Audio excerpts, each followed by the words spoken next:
انهي اضاءة مناسبة لاي مكان في البيت. تعال اقول لك ازاي تختار اضاءة بيتك بمنتهى السهولة، وما تنساش تعمل سيف للفيديو لانك هتحتاجه وقت التشطيب او وقت ما تجدد اضاءتك.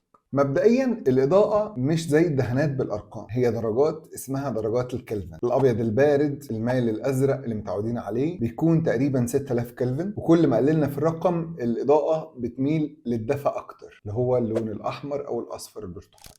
طيب تختار على اساس ايه؟ الموضوع سهل وبسيط جدا. واحد، اماكن النشاط والتركيز زي المطبخ، غرف اللعب، غرف القرايه، ومكاتب المذاكره، ودول تختار فيهم من 5000 كلفن وانت طالع، وده مش مزعج بل بالعكس هيخليك مركز اكتر ويديك نشاط وحيويه اعلى. تاني حاجه، الاماكن اللي انت بترتاح فيها او بتسترخي فيها زي الصاله، الليفينج، او غرف النوم، ودي خليك فيها في الدرجات الدافية زي من 2700 ل 3000 في غرف النوم، ومن 3500 ل 4000 كلفن في الصالة وغرفة المعيشة. كده بيتك هيكون إضاءته متوزعة صح، وكل أوضة ليها جوها الخاص بيها. ولو محتار في اختيار الإضاءة سيب لي سؤال في الكومنت وأنا جاوبك عليه. ولو أول مرة تشوفني اعمل فولو عشان خاطر تستفيد من المعلومات اللي جاية. وما تنساش أنا معماري واسمي مصطفى الدمرداش، وأنا موجود علشان أساعدك تصمم بيتك صح.